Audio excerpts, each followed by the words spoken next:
Alright, right here I'm showing that the step in the TO 2.3 is telling me to disconnect the main return off the return port and from the return section of the test stand.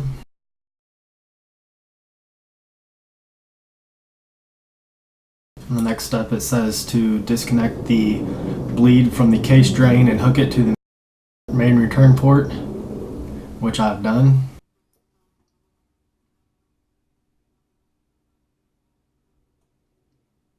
And it says to make sure the return port is disconnected but still capped, and we have a QD on there so ensuring that it will stay capped.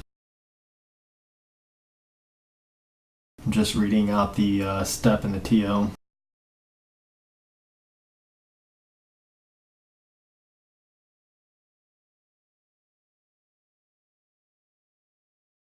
I'm showing that we had the flow control meter selected to the low side, and we will be using that flow control meter, the low pressure one.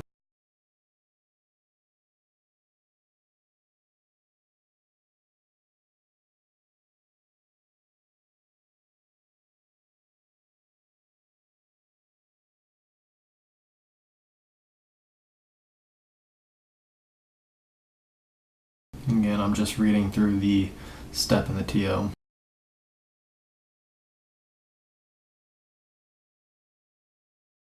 This point is telling me to raise the boost outlet shutoff valve to regulate 50 psi plus or minus 2.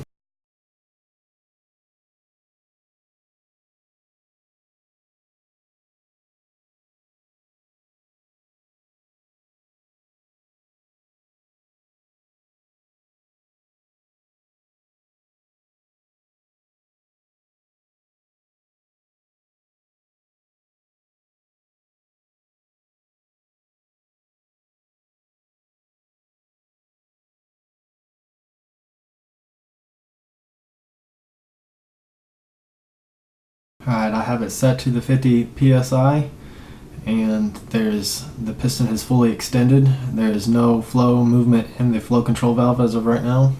So the next step in the TO, it tells us to take it up to 72 psi plus or minus 2.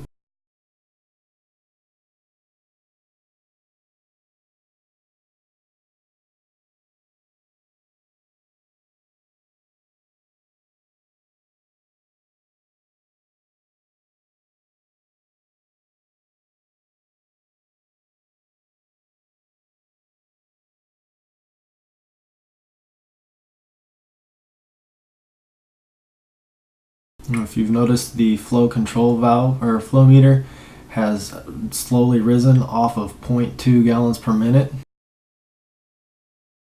And that is with it set at 72 psi, the max the TO says to raise it to without taking the chance of bursting the barrel. So what I'm explaining now is that I am going to switch the bleed over to the case drain section of the test stand and show that that flow control as well does not reach 2 gallons a minute.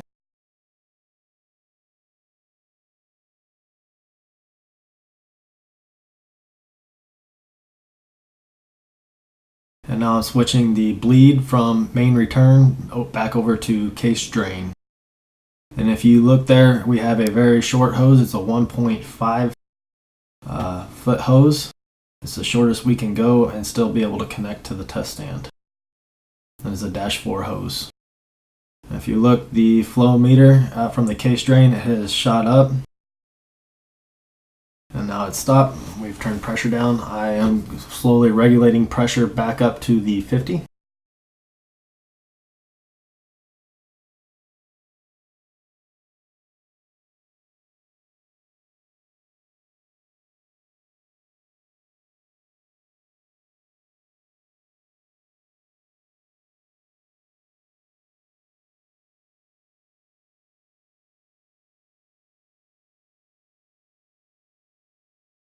And I'm at 50 psi, and the flow meter is sitting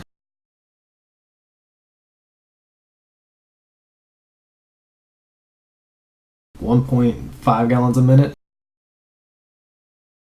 I raised it up to the maximum, which is 72 plus or minus 2 psi.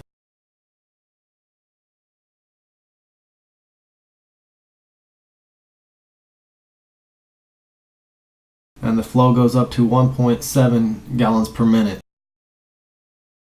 And this is the maximum allowage that the TO allows me to, maximum pressure to put on it. And I'm still only at 1.7 gallons per minute.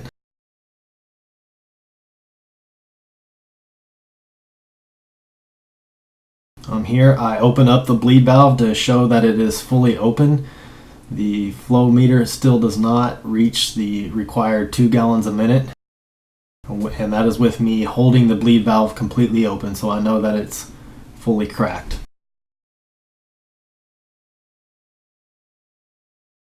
And right there you can see we're a little under 1.7 gallons a minute.